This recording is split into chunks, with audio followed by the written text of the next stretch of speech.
ایک بار پھر وہ وہاں کھڑی تھی جہاں اس نے زندگی بھر دوبارہ قدم نہ رکھنے کا عہد کیا تھا۔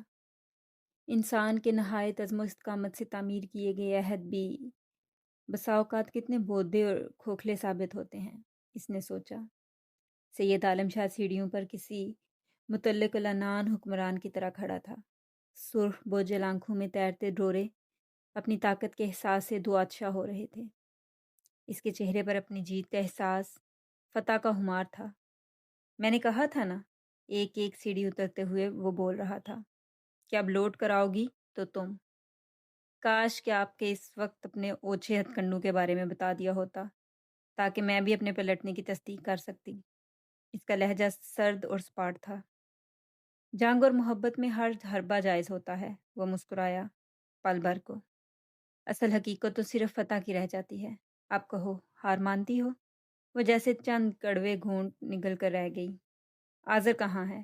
جہاں اسے ہونا چاہیے، جہاں تمہاری خواہش کرنے والے کسی بھی احمق کو ہونا چاہیے۔ اپنے بارے میں آپ کیا کہتے ہیں؟ زبردست۔ اپنے بارے میں کچھ کہے یا نہ کہے، زبردست ہی رہتا ہے۔ میں نے پوچھا تھا آذر کہاں ہے؟ میرے ہی پاس ہے، وہ بے نیازی سے بیٹھ گیا۔ کیا قصور ہے اس کا؟ وہ پھٹ پڑی۔ کیا جرم ہوا ہے مجھ سے؟ کیا بگاڑا ہے آپ کا ہم لوگوں نے؟ آخر آپ ہماری خوشیوں کے دشمن کیوں بن گئے ہیں؟ وہ پھوٹ پھوٹ کر رونے لگی۔ وہ خاموشی سے بیٹھا اسے دیکھتا رہا۔ روتے ہوئے بھی اچھی لگتی ہو۔ بڑی دیر بعد وہ بولا۔ وہ یکدم چپ ہو گئی، سرخ نظریں اٹھا کر اسے دیکھا۔ اگر آذر کا بال بھی بیکا ہوا عالم شاہ صاحب تو میں قتل کر دوں گی آپ کو۔ بہت محبت کرتی ہو اس سے؟ وہ چٹخ کر بولا تھا۔ لہجے میں استفہام سے زیادہ حسد کے بھڑکتے ہوئے شعلے تھے۔ ہاں، بے انتہا، بے اندازہ، وہ چلائی۔ وہ بھڑک کر اٹھ کھڑا ہوا۔ اس کا چہرہ اس سے شدت سے سرخ ہوا کہ وہ سہم کر رہ گئی۔ لبو کو سختی سے بینچے ہوئے سے تھوڑی دیر گورتا رہا، پھر آگے بڑھ کر اس کا بازو سختی سے جکڑ لیا۔ زوفی کے لبوں سے چیخ نکل گئی۔ کہو روشنی، اسے اس نے ایک جھٹکا دیا۔ کہو کہ تم میری ہو، صرف میری۔ تم مجھ سے محبت کرو گی، اتنی ہی، اس سے زیادہ، ہر حال میں چاہو گی مجھے، ہر موسم میں پرستش کرو گی میری، بولو۔ وہ چیخا۔ وہ زور زور سے رونے لگی۔ خدا کے لیے رحم کرو، فرعون نہ بنو، یوں کر رہے ہو یہ ظلم؟ دانت پیس کر اس نے زوفشاں کا بازو چھوڑا اور پلٹ کر دور چلا گیا۔ میں ہاتھ جوڑتی ہوں تمہارے، پیر پڑتی ہوں، میرے آذر کو چھوڑ دو۔ وہ تو بہت معصوم ہے، بے قصور ہے، اس کا کوئی جرم نہیں جس کی سزا تم اسے دے رہے ہو۔ یقین کرو، بے تحاشا آنکھیں ہیں جو اس کے لیے آنسو بہا رہی ہیں، بے شمار دل ہیں جو اس کی اس طرح گمشدگی سے فگار ہیں۔ کیوں اتنے دلوں کی بددعا لے رہے ہو سید عالم شاہ؟ ہاں یقین ہے مجھے، وہ مڑ کر بولا تو اس کے لہجے میں تندی و تیزی نہ تھی، عجیب حسرت تھی، شکستگی تھی۔ یقین ہے مجھے کہ بے شمار آنکھیں ہوں گی جو اس کے لیے اشک بہا رہی ہوں گی، دل اس کی جدائی سے پریشان ہوں گے۔ روشنی، وہ اس کے قریب آ گیا۔ کیا ایسا نہیں ہو سکتا کہ ان آنکھوں میں سے صرف یہ دو آنکھیں میری ہو جائیں؟ ان کی ہنسی، ان کے آنسو میرے لیے وقف ہو جائیں؟ ایسا نہیں ہو سکتا روشنی کہ ان بے شمار دلوں میں سے صرف تمہارا دل مجھے مل جائے، میرے لیے دھڑکنے لگے، میری خاطر کھلے، میری خاطر مرجھائے؟ بولو۔ اب اس کے لہجے میں التجائیں تھیں، تمنائیں تھیں۔ نہیں عالم شاہ، آنسو پوچھ کر وہ مضبوط لہجے میں بولی تھی۔ دل صرف ایک بار کسی ایک شخص کے لیے وقف ہوتا ہے، پھر ہمیشہ اسی کا رہتا ہے۔ آنکھوں کا رشتہ صرف ایک مرتبہ کسی سے جڑتا ہے، پھر تمام آنسو، تمام مسکراہٹیں اسی شخص کی ہو جایا کرتی ہیں۔ اور وہ شخص مر جائے تو؟ اس کی پوری بات سن کر اس نے بڑے اطمینان سے پوچھا۔ زوفی شاہ کا دل پوری شدتوں سے دھڑکا، آنکھیں پھیل گئیں۔ ایک ٹیک وہ اسے دیکھنے لگی۔ نہیں، پھر اس کا سر نفی میں ہلنے لگا۔ نہیں عالم شاہ، نہیں، تم ایسا نہیں کر سکتے، تم ایسا نہیں کرو گے۔ اگر مجھے تمہارے کھو دینے کا ذرا سا بھی وہم ہوا تو میں ایسا ہی کر سکتا ہوں روشنی، وہ بے حد اطمینان سے بولا۔ کیسے شخص ہو تم؟ آنکھیں میچ کر اس نے تمام آنسو گرا دیے۔ صرف اپنی ذات سے محبت کرتے ہو، صرف اپنی خوشیوں کے لیے زندہ ہو۔ کون ہے میرا جس کو خوشیوں میں اپنی خوشیاں تلاش کروں؟ خود محروم ہونے کا مطلب دوسروں کے دامن اجاڑنا نہیں ہوتا عالم شاہ۔ میں ہر شے سے محروم ہونے کے لیے تیار ہوں، سوائے تمہارے۔ تم یقین کرو اگر میں تمہاری بات مان بھی جاؤں تو اپنے دل پر مجھے یہ اختیار ہرگز نہ ہوگا کہ میں اسے تمہارے نام کر دوں۔ تم ایک خالی کھوکھلا وجود لے کر کیا کرو گے؟ اسے اپنی تمناؤں سے سجاؤں گا، اپنی محبتوں اور چاہتوں سے سینچوں گا۔ روشنی، عالم شاہ کو اتنا غلط مت سمجھو، میں تمہیں اس شخص سے زیادہ محبت دوں گا، اتنا چاہوں گا کہ تم دنیا کی ہر شے بھول جاؤ گی۔ محبتیں مشروط نہیں ہوا کرتی، ضد مت کرو، ضد میں تمہارا اپنا نقصان ہے۔ کیا چاہتے ہو؟ اس نے تڑپ کر پوچھا۔ تمہارا ساتھ، تمہاری رفاقت، ہر موسم میں، ہر عالم میں۔ میں انکار کروں تو؟ سہمے سہمے انداز میں اس نے پوچھا۔ تو میں انکار کی وجہ مٹا دوں گا۔ اس کے لہجے میں صفاقیاں تھیں، مضبوطی تھی۔ اف! بے تحاشا چکراتے ہوئے سر کو اس نے دونوں ہاتھوں سے تھام لیا۔ مجھے خدائی کا دعویٰ نہیں ہے روشنی۔ اس کی حالت کو باغور دیکھتا وہ صوفے پر جا بیٹھا۔ لیکن اتنا یاد رکھو کہ فی الوقت میں ہی وہ شخص ہوں جو آخری فیصلے کا اختیار رکھتا ہے۔ ہاں، البتہ میرا فیصلہ تمہارے فیصلے سے مشروط ہوگا۔ بے شک فی الحال تم لوٹ جاؤ، جا کر اگر کہیں سے مدد مانگنا چاہو تو مانگ لو، تمہیں اندازہ ہو جائے گا کہ تمہارے لیے کون مددگار ہے۔ وہ جانتی تھی کہ وہ جو کچھ کہہ رہا تھا وہ درست تھا۔ خدا کی ذات پر اسے مکمل بھروسہ تھا، لیکن اسے علم تھا کہ خدا اپنے بندوں کو آزمائشوں سے گزارتا ہے۔ وہ گزر رہی تھی۔ سید عالم شاہ کی طاقت کے متعلق اسے رتی برابر شک نہ تھا۔ وہ جانتی تھی وہ زمانہ ہمیشہ دولت اور طاقت کا ساتھ دیتا آیا ہے اور دیتا ہی رہے گا۔ وہ سڑک پر کھڑی ہو کر پوری دنیا کو مخاطب کر کے چیخ چیخ کر بھی بتائے گی تو کوئی اس کی بات پر یقین نہیں کرے گا اور عالم شاہ کو معتبر جانا جائے گا۔ بالفرض اس کی بات تسلیم بھی کر لی جائے تو کسی کو اتنی ہمت نہ ہوگی کہ وہ عالم شاہ کے مقابلے میں اس کی کمزور ہستی کا ساتھ دے۔ ایک ایک کر کے بے شمار چہرے اس کی نظروں میں سے گزرنے لگے۔ آذر کا چہرہ، پھپھی جان کا چہرہ، پھپھا اور آسم بائی کے چہرے۔ آسم بائی سے وابستہ محجبین، اماں، ابا، کتنے لوگ تھے فی الوقت جن کی تمام خوشیوں کا دار و مدار آذر کی واپسی پر تھا۔ کتنی نظریں اس کی منتظر تھیں اور فیصلہ اس کے ہاتھ میں تھا، اس کی زبان کی ایک جنبش میں پنہاں تھا۔ لیکن آذر، اس نے سوچا، کیا وہ جی پائے گا؟ اور اس کی زندگی میں وابستہ کئی زندگیاں تھیں۔ وہ لڑکھڑاتے ہوئے قدموں سے آگے بڑھی اور اس کے قدموں میں گر گئی۔ اس کا ماتھا عالم شاہ کے گھٹنے سے جا لگا۔ اسے چھوڑو عالم شاہ، اسے چھوڑ دو، مجھے تمہاری ہر شرط منظور ہے، سسکتے ہوئے اس نے کہا تھا۔ عالم شاہ کے لبوں پر بڑی آسودہ مسکراہٹ کھیلنے لگی۔ ہاں، کیوں نہیں؟ تمہیں پا لینے کی خوشی اتنی خوبصورت ہے کہ میں اپنے رقیب کی زندگی بھی گوارا کر سکتا ہوں۔ تم نے کتنا بدل دیا ہے عالم شاہ کو۔ عالم شاہ کو بھی وعدہ کرتا ہے کہ وہ تمہیں بدل دے گا، تمہارا دل بدل دے گا، تمہاری محبتوں کا مرکز بدل دے گا۔ اسپتال کے کمرہ نمبر 8 میں وہ سب جمع تھے۔ پلنگ پر لیٹے آذر کے ماتھے پر پٹی بندھی ہوئی تھی اور اسے گلوکوز کی بوتل لگی ہوئی تھی۔ آہ، وہ کراہا۔ امی، ماں صدقے میرے بیٹے۔ پھوپھی اماں لپک کر اس تک پہنچی۔ بول امی، اجالا؟ ہاں بیٹے، اجالا ہی تو ہے، ساری بتیاں جلی ہوئی ہیں۔ زوفی شاہ خاموشی سے اٹھ کر اس تک جا پہنچی۔ آذر، مدھم سروں میں اس نے پکارا۔ اب کیسی طبیعت ہے تمہاری؟ وہ آنکھیں کھول کر اسے دیکھنے لگا۔ زوفی شاہ نے لب کاٹ کر امڑتے ہوئے آنسو کو روکا اور نظریں چرا لیں۔ زوفی، ہاں آذر کہو۔ کل کیوں نہیں آئی تھی؟ نحیف آواز میں اس نے پوچھا۔ کل؟ وہ خاموش ہو گئی۔ وہ اسے کیسے بتاتی کہ کل کا سارا دن وہ اس کی محبت کا ماتم کرتی رہی تھی، جسے ایک مدت سے وہ دونوں مل کر بڑے پیار سے پروان چڑھا رہے تھے۔ وہ کیسے بتاتی کہ کل وہ اپنی تمام تر ہمتوں کو مجتمع کرتی رہی، خود کو سمجھاتی رہی تھی، اس قربانی کے لیے آمادہ کرتی رہی تھی جو دینے کی حامی بڑھ چکی تھی، اور پھر اسے خود پر قابو بھی رکھنا تھا، خود کو منائے بھی رکھنا تھا، اس لیے کہ اپنے حصے کی آگ میں کسی اور کو جلسانے کی وہ کبھی بھی قائل نہ رہی تھی۔ وہ دوسروں کی پریشانیاں بھی اپنے نام کروا لینے والے لوگوں میں سے تھی، بلا خود اپنی پریشانیاں کیسے بانٹتی پھرتی۔ سو اس واقعے کا اس نے کسی کو علم نہ ہونے دیا۔ حتیٰ کہ محجبین کو بھی نہیں۔ اس نے فیصلہ کر لیا تھا کہ وہ کسی کو کچھ نہیں بتائے گی۔ اسے علم تھا کہ کوئی بھی اس کی بات نہ سمجھتا، نہ مانتا۔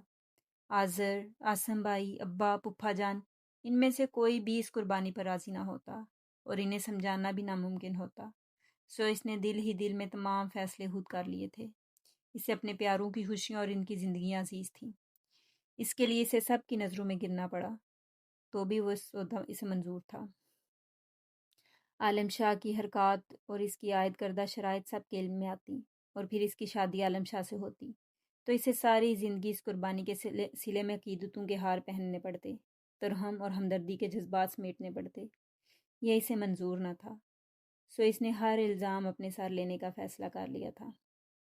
بولو زوفی، آذر کی آواز اسے خیالوں سے کھینچ لائی۔ ہاں، وہ چونکی۔ میں بس تمہاری خیریت کی دعا مانگتی رہی۔ تم ٹھیک تو ہو نا آذر؟ ہاں، وہ دھیرے سے ہنس دیا۔ جس کے نام تمہاری دعائیں ہوں اس کا بھلا کوئی کچھ کیا بگاڑ سکتا ہے؟ وہ لوگ کون تھے آذر؟ اس نے ڈرتے ڈرتے پوچھا۔ نہ معلوم کون تھے، میں تو کسی کو بھی نہیں جانتا۔ انہوں نے مجھے کیوں پکڑا، کہاں لے گئے، کیوں مارا پیٹا، میں کچھ نہیں جانتا زوفی۔ مجھے علم نہیں ہے کہ وہ مجھ سے کیا چاہتے تھے۔ اس نے ایک سر داہ بھری۔ سچ شکر کہ تمہیں علم نہیں ہے کہ وہ تم سے کیا چاہتے تھے۔ پھر تیسرے دن انہوں نے مجھے خود ہی گھر پر چھوڑ دیا۔ عجیب پاگل تھے، وہ بولے گیا۔ اچھا بس تم زیادہ باتیں مت کرو، آرام کرو۔ اس نے آذر کا ہاتھ دھیرے سے دبایا۔ میں کل پھر آؤں گی۔ تم جا رہی ہو اتنی جلدی؟ اسے حیرانی ہوئی۔ ہاں آذر، اس کے لہجے میں شکستگی تھی۔ میں جا رہی ہوں۔ کچھ دیر رک جاؤ، وہ ملتجی ہوا۔ میں نے کہا نا میں کل آؤں گی۔ وہ آہستگی سے اس کا ہاتھ چھوڑ کر مڑ گئی۔ چلیں ابا، اس نے ابا کو دیکھا۔ مجھے کچھ ضروری کام یاد آ گیا ہے۔ اچھا چلو۔ ابا بھی اس کے رویے پر حیران تھے۔ زوفی، محجبین نے اسے پکارا اور جو گہری سوچوں میں گم تھی چونک اٹھی۔ جی آپا، ایک بات کہوں؟ ضرور۔ میرا خیال ہے زوفی آذر کو عالم شاہ نے قید کیا ہوگا، وہ سوچتے ہوئے بولی۔ یہ خیال آپ کو کیسے آیا آپا؟ اور کون ہو سکتا ہے بھلا؟ وہی دشمن بنا ہے ہمارا۔ ہمارا نا؟ آذر کے متعلق اسے کیا علم؟ آپ تو بے وجہ کی باتیں کر رہی ہیں آپا۔ اور پھر اگر وہ اسے پکڑتا تو پھر چھوڑتا کیوں؟ ہاں بس یہی بات سمجھ میں نہیں آ رہی میرے۔ چھوڑیں آپا، بلا وجہ کی غلط فہمیاں نہ پالیں۔ میرا خیال ہے آذر کسی بدگمانی کا شکار ہوا ہے۔ وہ جو کوئی بھی ہوں گے کسی غلط فہمی کی بنا پر اسے لے گئے ہوں گے۔ اسے غلط فہمی میں دور ہو گئی تھی تو چھوڑ دیا۔ آذر کی ورنہ کسی سے کیا دشمنی؟ ہاں شاید تم ٹھیک کہتی ہو۔ اور عالم شاہ، وہ بڑا ڈیسنٹ بندہ ہے، اس سے ایسی توقع رکھنا فضول بات ہے۔ محجبین نے چونک کر اس کی شکل دیکھی۔ یہ تم کہہ رہی ہو زوفی؟ ہاں سچ تو سچ ہوتا ہے آپا۔ ہم بے وجہ اسے گنڈا بدماش سمجھنے پر تلے ہیں۔ بھلا اس بیچارے نے کیا ہی کیا ہے؟ پسند ہی تو کیا تھا مجھے۔ کہیں تم اسے پسند نہیں کرنے لگی؟ اس نے آنکھیں نکالی تو وہ دھیرے سے ہنس دی۔ وہ جگمگاتے مسکراتے چہرے کے ساتھ اسے دیکھ رہا تھا۔ ایسے کیا دیکھ رہے ہو؟ اس نے نظریں چرا لیں۔ دیکھ رہا ہوں کہ میرا چمکتا ستارہ کتنا روشن، کتنا خوبصورت ہے۔ بہت اچھی لگ رہی ہوں ان کپڑوں میں۔ وہ خاموش بیٹھی ناخن پر لگی نیل پالش دیکھتی رہی۔ اجالا جانتی ہو، یہ صرف تمہاری دعائیں ہیں جو میری زندگی کے ہر موڑ پر میرا ساتھ دیتی ہیں، ہر بلا کو مجھ سے دور رکھتی ہیں۔ جب ان لوگوں نے مجھے پکڑا نا اجالا، تو مجھے یوں لگا جیسے اب میں کبھی اس دنیا میں واپس نہ لوٹ سکوں گا، جو میری اپنی ہے، جس میں میرے اپنے بستے ہیں۔ تم بستی ہو، لیکن دیکھو میں لوٹ آیا صحیح سلامت۔ تو یہ سب کچھ کیا ہے؟ دعاؤں کا اثر ہے نا؟ ہاں اذر، اس نے سر داہ بھری، صرف میری ہی نہیں، اور بھی بہت لوگوں کی دعائیں ہیں جو تمہارے گرد ہیں، تمہیں اپنے حصار میں لیے ہوئے ہیں۔ تم اداس کیوں ہو؟ اس نے بلاہر چوری پکڑ ہی لی۔ میں؟ وہ چونکی اور مسکرائی۔ نہیں تو، اتنا خوشی کا موقع ہے، میں بھلا کیوں اداس ہونے لگی؟ اس نے اس بات میں سر ہلایا۔ پھوپھی نے آذر کی بہرگو عافیت لوٹنے پر ان لوگوں کی دعوت کی تھی، جس میں نہ صرف وہ بلکہ محجبین بھی آئی تھی، آذر کے بے حد اصرار پر۔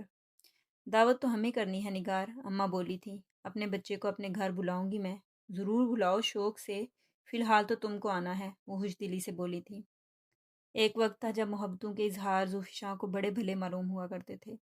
وہ خود کو دنیا کی سب سے خوش قسمت ترین لڑکیوں تصور کرتی تھی۔ اور سوچا کرتی تھی کہ شاید ہی کہیں دو گھر ایسے ہوں جہاں سارے دل اس طرح ایک ساتھ جڑے ہوں، لیکن اب یہ سب کچھ ہوتا دیکھ کر اس کا اندر مرنے لگتا ہے، کوئی اس کے اندر چیخنے لگتا تھا۔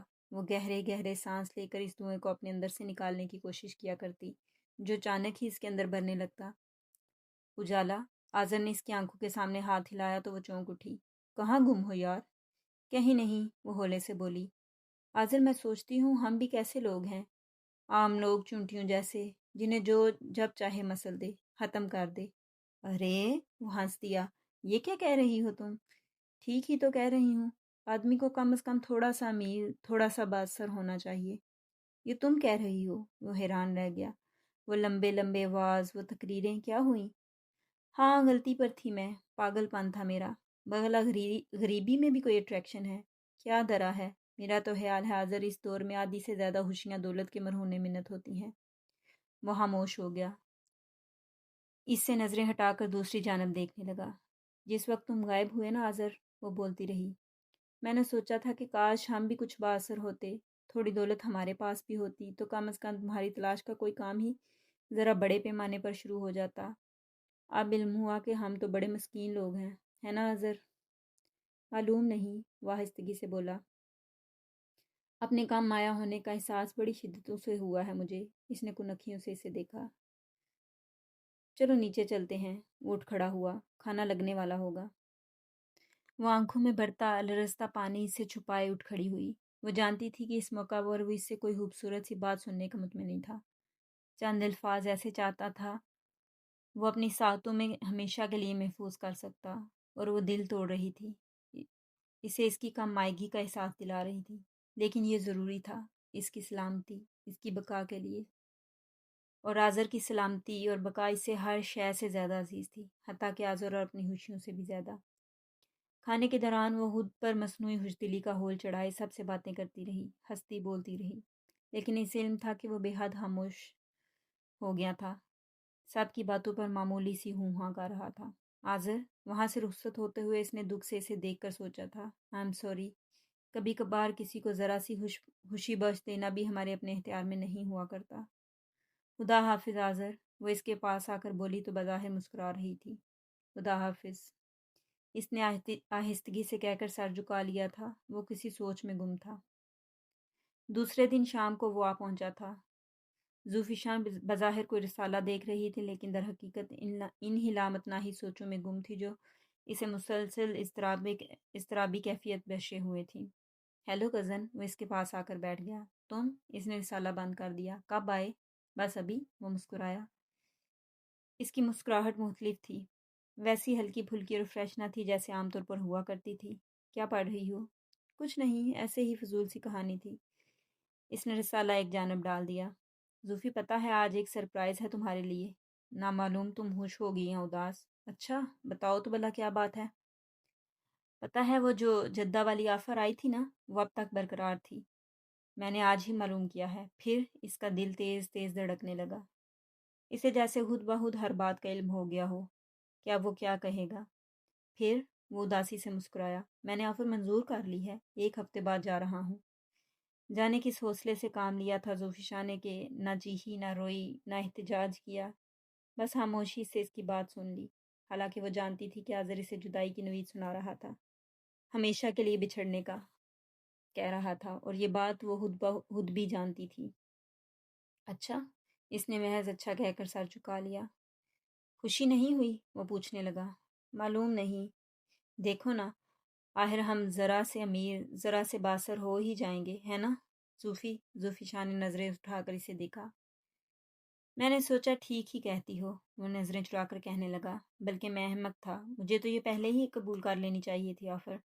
مجھے سوچنا چاہیے تھا کہ لڑکیاں کتنی گھامڑ اور جذباتی ہوتی ہیں، ذرا ذرا سی بات کا مسئلہ بناتی ہیں، اور پھر بعد میں اپنے ہی کیے گئے فیصلوں پر پچھتاتی ہیں۔ ہاں، البتہ کل تم نے بالکل درست کہا تھا، بالکل صحیح تجزیہ کیا۔ ہم لوگ واقعی اس قدر مسکین ہیں کہ جو چاہے چنٹی کی طرح مسل دے، اس لیے میں نے سوچا کہ مجھے قسمت سے ملنے والے اس موقع سے پورا فائدہ اٹھانا چاہیے، کم از کم چنٹیوں کی صف سے نکل کر ذرا تو بڑے جانوروں میں شمار ہونے لگوں۔ بہت سا نمکین پانی اس نے چپ چاپ حلق سے نیچے اتار لیا، ایک نگاہ، بڑی خاموش نگاہ اس پر ڈالی اور اٹھ کر باہر چلی گئی۔ وہ اس کی جانب سے بدگمان ہو رہا تھا۔ یہ بات اس کی منصوبہ بندی میں شامل تھی۔ ایئرپورٹ پر وہ سب کے ساتھ مل کر اسے رخصت کرنے گئی تھی۔ نہ جانے کیا بات تھی، اسے نہ رونا آ رہا تھا اور نہ ہی اس کا دل چیخنے کو چاہ رہا تھا۔ اس نے تو سوچا تھا کہ شاید اسے جدا کرتے وقت وہ خود پر قابو نہ رکھ پائے گی، پھوٹ پھوٹ کر رو دے گی، اس سے لپٹ کر دھاڑے مارنے لگے گی اور کہے گی، آذر مجھے چھوڑ کر مت جاؤ، مجھے اس دنیا سے کہیں دور لے چلو جہاں عالم شاہ جیسے افریت بستے ہیں، مجھے اس آسیب زدہ زندگی سے چھٹکارا دلا دو، مجھے پھر پہلے والی اجالا بنا دو۔ لیکن کچھ بھی نہ ہوا۔ وہ ہوش آنکھوں اور حالی دل کے ساتھ چپ چاپ کھڑی رہی۔ سب سے مل کر وہ اس تک آ گیا جہاں چند لمحے اس کا چہرہ دیکھتا رہا۔ وہ نظریں جھکائے کھڑی رہی۔ اجالا، بڑی محبتوں سے، بڑے جذبوں سے اس کا نام پکارا تھا۔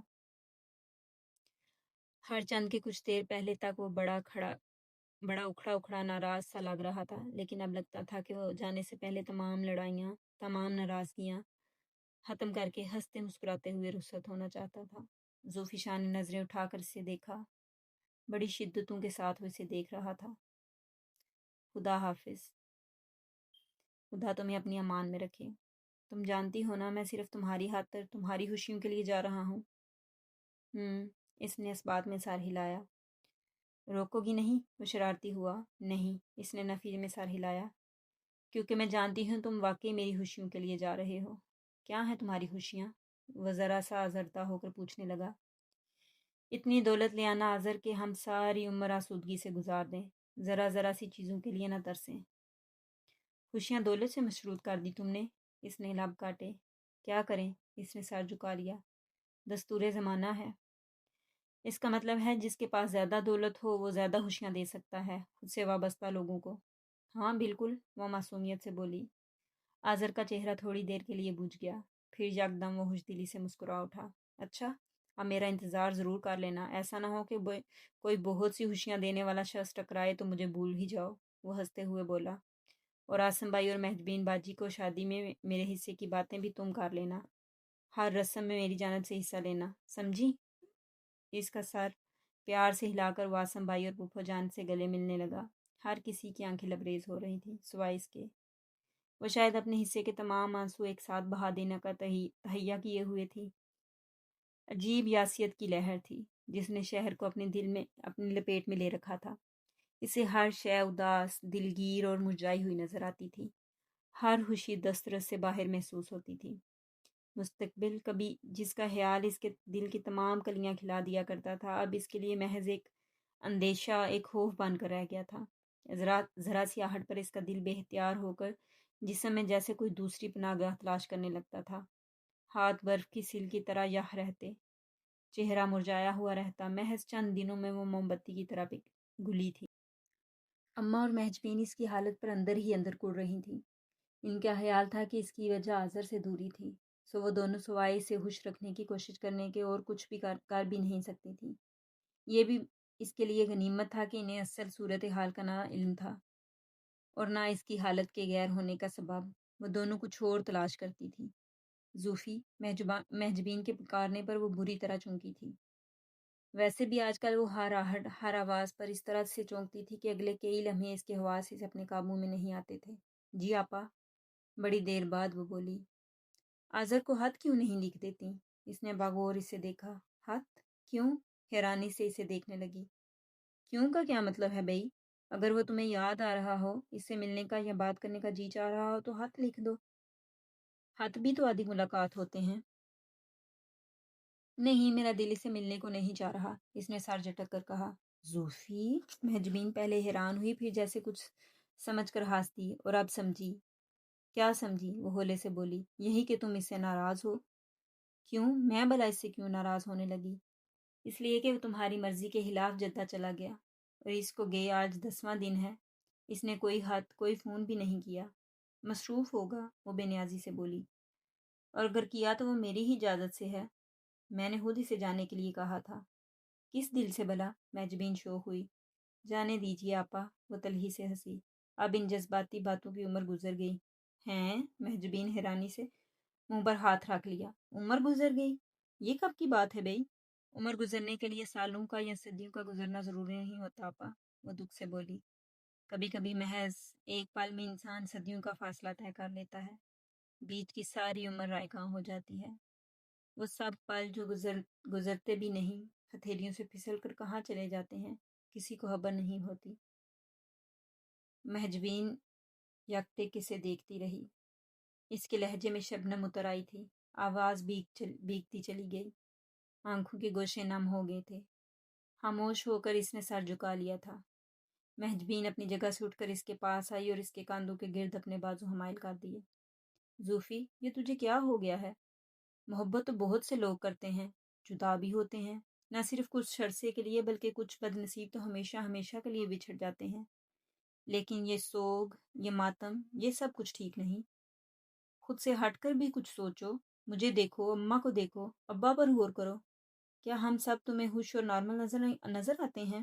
غور کرو گی تو تمہیں علم ہوگا کہ ہم سب خوش نہیں ہیں، ہم سب اداس ہیں، پریشان ہیں۔ جانتی ہو کیوں؟ تمہاری وجہ سے، تمہاری فکر میں ہم سب گر رہے ہیں۔ پاپا، اس نے سر اٹھا کر بے یقینی سے اسے دیکھا۔ آپ سچ کہہ رہی ہیں؟ ہاں، وہ ہولے سے بولی۔ تم اپنی فکروں میں اتنی محو ہوتی ہو کہ تمہیں کچھ پتہ ہی نہیں چلتا۔ مہجبین کے لہجے میں چھپے شکوے سے پوشیدہ نہ رہ سکے، اور اپنے طور پر وہ جائز شکایت کر رہی تھیں، اور اس کی شادی کی تاریخ ٹھہرائی جا چکی تھی، محض چند مہینے رہ گئے تھے۔ ایسے میں تو ان کے گھر میں خوشیوں کی، ارمانوں کی ایک بھیڑ ہونی چاہیے تھی، ہنسی اور کہوں کے طوفان امڑنے چاہیے تھے، میلے لگنے چاہیے تھے، لیکن فی الوقت تو جیسے سارے ماحول نے اداسی کی دبیز چادر اوڑھی ہوئی تھی، سناٹا سا چھا رہا تھا، جس میں محض اندیشوں اور واہموں سے بوجھل دلوں کے دھڑکنے کی صدائیں گونجا کرتیں۔ اور اس ماحول کی وجہ میں ہوں، میری اداسی، میری خاموشی، اس نے آزردگی سے سوچا۔ اور یہ سب کیا سوچتے ہوں گے، کیا سمجھتے ہوں گے؟ یہ کہ کس قدر خود غرض لڑکی ہے، اپنی ذات میں گم، اپنی خوشیوں کے تلاش میں سرکردہ، اپنے دل پر ذرا سا کڑا وقت گزرا تو سب کو بے کل کر دیا۔ پاپا کیا سوچتی ہوں گی؟ میں اپنی فکروں میں غلطاں و پیچا ان کے حصے کی خوشیاں بھی ان کی دسترس میں نہیں آنے دیتی۔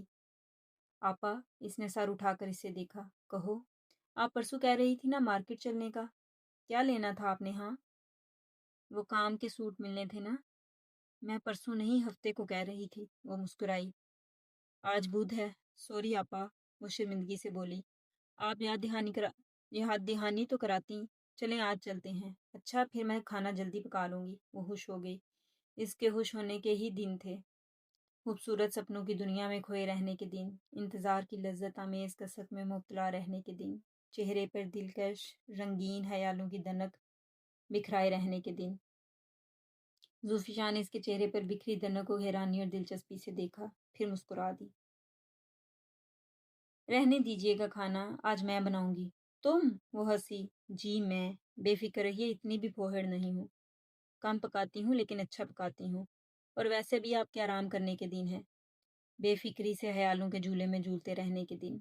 اب آپ زیادہ تر کام میرے سپرد کر دیا کریں، اور پھر آپ چلی جائیں گی تو اچانک سر پر پڑنے والا ڈھیر سارا کام مجھے بکھلا کر رکھ دے گا۔ بہتر یہ ہے کہ ابھی سے پریکٹس شروع کر دوں۔ ابھی تو بہت دن ہیں، مہجبین کھلکھلائی۔ جی ہاں، آپ کو تو بہت ہی لگیں گے، وہ مصنوعی غصے سے بولی۔ ہم سے پوچھیں کتنے کام سر پر پڑے ہیں کرنے کو۔ محترمہ ہیں کہ جناب حاضر صاحب کے خیالوں میں کھوئی رہتی ہیں۔ آپا پلیز، مہجبین نے ہنس دی۔ اس نے کبھی نہ سوچا تھا کہ سکون و اطمینان کے احساس سے بوجھل یہ نام کبھی دل پر کسی کوڑے کی طرح پڑا کرے گا، سنتے ہی آہیں باہر نکلنے کو بےتاب ہو جایا کریں گی۔ زندگی بھی کیا کیا رنگ بدلتی ہے، اس نے سوچا۔ پھر انسان کس خوشی پر خوش ہو، مسرت اور شادمانی کے کن لمحوں کو اپنا سمجھے۔ آپا، میں کھانا پکا رہی ہوں، آپ ان چیزوں کی لسٹ تیار کر لیں جو آج لینی ہے، اور نہا دھو کر تیار ہو جائیں۔ چہرے پر تیزی سے پھیلتے دھوئیں کو مہجبین کی نظروں سے بچانے کے لیے وہ اٹھ کر باورچی خانے میں آ گئی۔ کھانا پکاتے ہوئے بھی اس کا دماغ عجیب و غریب خیالات کی آماجگاہ بنا رہا۔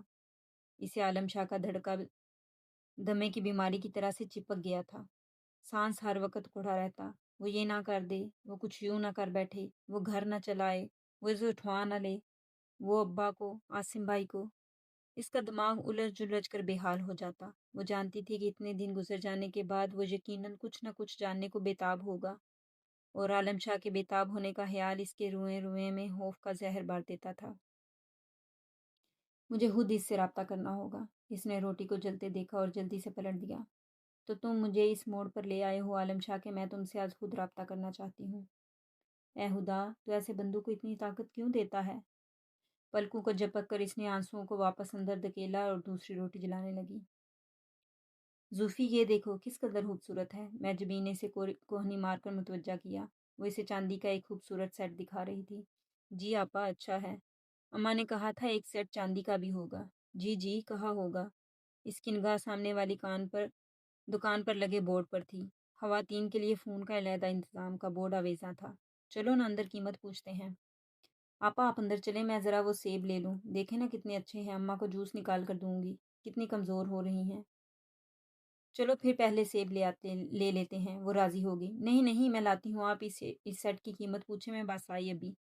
اچھا زیادہ دیر مت لگانا۔ نہ جانے کون سا لمحہ تھا جب اس کی بات خلاف توقع مان کر دکان میں داخل ہو گئی۔ زوفی لپک کر دوسری دکان کی جانب بڑھی تھی۔ دکان والے نے پردے کے پیچھے تک اس کی رہنمائی کر دی۔ کپ کپاتے لرزتے ہاتھوں سے اس نے ہینڈ بیگ سے سید عالم شاہ کا کارڈ ڈھونڈ کر نکالا اور نمبر ڈائل کیے۔ جب تک دوسری جانب بیل جاتی رہی وہ اپنی بے ترتیب سانسوں کی آواز سنتی رہی۔ جی ہیلو، اس نے تھوک نکلا۔ یہ سید عالم شاہ صاحب کا گھر ہے؟ جی ہاں، مجھے ان سے بات کرنی ہے۔ وہ تو جی گھر پر نہیں ہیں۔ اوہ، اس نے گہرا سانس چھوڑا۔ کس وقت ہوتے ہیں؟ کوئی محسوس وقت نہیں ہے، آپ پیغام چھوڑ دیں، انہیں مل جائے گا۔ ان سے کہیے گا میں انہیں کل شام 5 بجے فون کروں گی، وہ انتظار کریں۔ آپ کا نام؟ نام؟ اسے دھچکا لگا۔ روشنی۔ مری مری آواز میں اسے نام بتا کر اس نے فون بند کر دیا تھا۔